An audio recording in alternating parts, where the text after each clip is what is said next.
Everyone, welcome back to my channel guys. So video start करने के पहले guys, अगर आप लोग मेरे चैनल पे नए हैं तो मेरे चैनल को सब्सक्राइब कर लीजिए यार। सब्सक्राइब करने का कोई पैसा नहीं लगता है। सो चलिए आज की वीडियो स्टार्ट करते हैं। आज का टॉपिक है कि अगर आप लोगों को बहुत ही ज़्यादा प्रेगनेंसी में ब्लड की कमी हो रही है तो उसके लिए क्या किया जाए। देखिए गाइज, जैसे ही थर्ड ट्राइमेस्टर शुरू होता है और आपको तब पता चल रहा है कि आपकी जो हीमोग्लोबिन है, आपका आयरन डेफिशिएंसी है, आपको ये सब चीज़ें आपको थर्ड ट्राइमेस्टर में आने के बाद पता चल रही है, तो आपके पास ज़्यादा टाइम नहीं होता है कि चीज़ों को मतलब खून को बढ़ा सको। तो वहां पे लोग बोलते हैं कि बीट रूट खाओ, क्या कहते हैं, अनार जूस पियो, अनार खाओ। ये सब चीजें एक्चुअली खाने से ज्यादा आप लोगों को तब मेडिसिन और इंजेक्शन की जरूरत होती है। ये सब खाने से थोड़ा ब्लड बढ़ सकता है, मैं ये नहीं बोल रही हूँ कि नहीं बढ़ेगा। अगर आप शुरुआती महीने से खा रहे हो बीट और क्या कहते हैं अनार वगैरह के दाना वगैरह जो भी है, तो उससे वो फर्स्ट ट्राइमेस्टर से अगर आपने शुरू कर दिया है तो ये आपको थोड़ा हेल्पफुल होगा। बट जैसे ही आप 7-8 मंथ में आ गए और आपको तब आपका ब्लड कम हो गया, जैसे कि मेरा हुआ है। मेरा स्टार्टिंग में ब्लड मतलब हीमोग्लोबिन मेरा 9 था, नॉर्मल था, लेकिन अब वो 7 पे आ गया है। मतलब प्रेगनेंसी के दौरान ऐसा होता है कि आपका जो ब्लड है ना वो बहुत ज्यादा थिन हो जाता है, जिसकी वजह से आपका हीमोग्लोबिन कम हो जाता है, आपको आयरन डेफिशिएंसी भी हो जाती है। बहुत सारे लोगों को थैलीसीमिया भी होता है जिनका ब्लड नहीं बढ़ता है, ब्लड कम ही हो जाता है। तो ऐसे में क्या करें। बट यहाँ पे जो खून की बात है, जो बहुत सारे लोग बोलते हैं कि खा पी के खून बढ़ाओ, गाजर खाओ, बीट खाओ, अनारदाने खाओ, खून बढ़ेगा। बट गाइज, आप लोगों को वो सब चीजें तो खानी ही है घर पे जो आप चीजें खा सकते हो। मतलब अनारदाना, हरी सब्जियां खाना शुरू कर दो, कैप्सिकम हो गया, पालक हो गया, ये सब चीजें खाना शुरू कर दो, जिससे भी बहुत ज़्यादा फर्क पड़ेगा। बट ऐसी स्टेज पे आप लोगों को मेडिसिन बहुत ज़्यादा ज़रूरी हो जाती है, क्योंकि यहाँ पे मेडिसिन थ्रू और इंजेक्शन थ्रू, आयरन के बहुत ज़्यादा इंजेक्शंस भी आते हैं जो वीक में एक बार लगते हैं आप लोगों को, सलाइन के थ्रू लगते हैं। तो अगर आप लोगों का नहीं बढ़ रहा है तो वहाँ पे वो लगाते हैं। और अगर इससे भी नहीं बढ़ा खून, अगर 9 मंथ शुरू हो गया और खून नहीं बढ़ा, तो आप लोगों को फिर ब्लड चढ़ाने की जरूरत है। तो गाइज, ऐसे में आप लोगों को कुछ करना नहीं है। अगर आप लोगों की मतलब इनिशियल प्रेगनेंसी है, फर्स्ट ट्राइमेस्टर चल रहा है, तो ऐसे में आप चीजें खा पी के अपना खून बढ़ा सकते हो।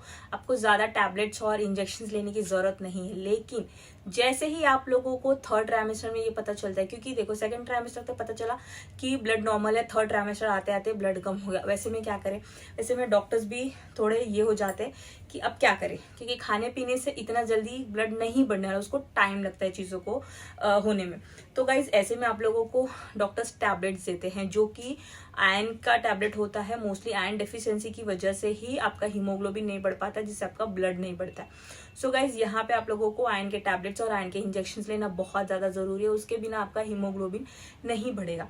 और बहुत सारे लोग बोलते हैं कि अगर आपका हीमोग्लोबिन कम है, यानी बिलो 10 है, तो आपकी सी सेक्शन और आपकी नॉर्मल डिलीवरी दोनों नहीं हो सकती। बट ऐसा नहीं होता है, सी सेक्शन नहीं हो सकता ऐसे में, लेकिन नॉर्मल डिलीवरी पॉसिबल है गाइज। नॉर्मल डिलीवरी मोस्टली 8, 9, 10, जो इतना हीमोग्लोबिन कम हो तो भी होती है। तो आप लोगों को यहाँ पे घबराने की जरूरत नहीं है कि आप लोगों की डिलीवरी कैसे होगी। तो यहाँ पे मैं आप लोगों को बता दूं, एक ये मेरे को भी आयरन की मतलब बहुत ज़्यादा डेफिशिएंसी है, तो मुझे यहाँ पे ये फर एक्सटी करके एक टैबलेट दिया गया है। और यहाँ पे एक दूसरा जो टैबलेट है, ये 2 टाइम एक्चुअली खाना है। पहले मैं 1 टाइम खाती थी, फिर भी मेरा ब्लड नहीं बढ़ा, अब इसे 2 टाइम कर दिया। तो आप लोगों को इसके लिए बहुत ज़्यादा प्रिपेयर होना पड़ेगा कि अगर आप लोगों का हीमोग्लोबिन कम है तो आपका 8 मंथ जैसे ही खत्म हो जाएगा, 1 वीक बचेगा शायद से, लास्ट वीक ऑफ 8 मंथ, तो उस वक्त आप लोगों को जो होता है खून चढ़ाने की जरूरत पड़ सकती है। क्योंकि खून अगर पहले से चढ़ाए रहेंगे तो आपके डिलीवरी के टाइम पे ज्यादा प्रॉब्लम नहीं होगा। मतलब डिलीवरी के टाइम पे ज्यादा आप लोगों को ब्लड चढ़ाने की जरूरत नहीं पड़ेगी। नॉर्मल हो या सी सेक्शन हो, कुछ भी हो, वहाँ पे 10 हीमोग्लोबिन तो होना ही चाहिए। लेकिन अगर नहीं है तो क्या। तो ऐसी सिचुएशन में यही चीजें हैं कि आपको मेडिकेशंस प्रॉपर लेने हैं। आयरन इंजेक्शन अगर आपको डॉक्टर ने एडवाइस किया है तो आप वो ले लीजिए।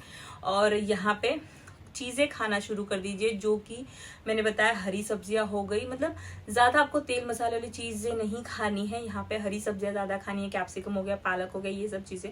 और फ्रूट्स में अनारदाने हो गए, और क्या कहते हैं, कैरेट हो गए, और जो हमारे बीट रूट होते हैं वो सब चीज़ें आप लोग खा सकते। सो गाइज यहाँ पे मैं इतना ही कहना चाहूँगी कि अगर आपका ब्लड कम आया तो आप लोग को डरने की बिल्कुल भी ज़रूरत नहीं है।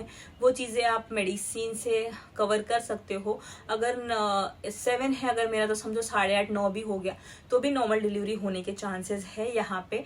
ऐसा नहीं है कि 8:30 8 पे नॉर्मल डिलीवरीज नहीं होते हैं, थोड़ी सी फिर ब्लड चढ़ाने की जरूरत पड़ सकती है, तो इसके लिए आप लोगों को प्रिपेयर होना पड़ेगा। सो गाइस प्रेगनेंसी में इतना ज्यादा स्ट्रेस लेने की जरूरत नहीं है। अगर खून कम आया है, आयरन डेफिशिएंसी है, या फिर आपको थैलीसीमिया वगैरह है, इस थैलीसीमिया में एक्चुअली ब्लड नहीं बढ़ता है, तो 9 अगर आपका ब्लड है, मतलब हीमोग्लोबिन है, तो आपको बहुत ही अच्छा है, वेल एंड गुड है, आपकी नॉर्मल डिलीवरी हो सकती है, ऐसा नहीं है कि नहीं हो सकती है। तो इतना घबराने की बिल्कुल भी जरूरत नहीं है गाइज। आई होप ये वीडियो आप लोगों को थोड़ी हेल्पफुल लगी होगी। मतलब जो मेरे एक्सपीरियंसेस है वही मैं वीडियो के थ्रू शेयर करती हूँ। बहुत से लोग मुझे बोलते हैं डॉक्टर मत बनो कि आप डॉक्टर नहीं, लेकिन मैं मेरे एक्सपीरियंस शेयर कर रही हूँ। आप लोगों को यही चीज़ें फॉलो करने की बिल्कुल ज़रूरत नहीं है। अगर आप लोगों को ये चीज़ें हेल्पफुल लगती हैं तो आप उसे फॉलो करो, बट अपने डॉक्टर के कंसल्टेशन के साथ इसे फॉलो करो, क्योंकि प्रेगनेंसी में आप कोई भी चीज़ों को ब्लाइंडली ट्रस्ट नहीं कर सकते हो। कोई भी चीज़ हो बिना डॉक्टर के ऑब्जर्वेशन के, बिना डॉक्टर के कंसल्टेशन के आपको कुछ भी नहीं करना है। तो ये चीज़ का आपको प्रेगनेंसी में बहुत ज़्यादा ध्यान रखना है। प्रेगनेंसी में क्या, आपको वैसे भी लाइफ में ध्यान रखना है कि कोई भी मेडिकेशन आपको किसी के कहने पे नहीं लेना है, ठीक है। डॉक्टर को कंसल्ट करो। हाँ, आपको पता है ये चीज़ें करनी है तो आप डॉक्टर से एक बार कंसल्ट कर लो कि क्या ये मैं कर सकती हूँ कि नहीं कर सकती हूँ। तो ये चीज़ें हो गई गाइज, और इस वीडियो के लिए इतना ही गाइज। आई होप ये वीडियो आप लोगों को बहुत ज़्यादा हेल्पफुल लगी होगी। तो ये वीडियो अगर आप लोगों को हेल्पफुल लगती है ना, तो वीडियो को लाइक और शेयर करना बिल्कुल ना भूलना। और अगर आप मेरे चैनल पर अभी तक अपने चैनल को सब्सक्राइब नहीं किया है तो सब्सक्राइब कर लीजिए, और अगर आपने चैनल को सब्सक्राइब कर लिया है तो बेल आइकन को दबाना बिल्कुल ना भूलना गाइज।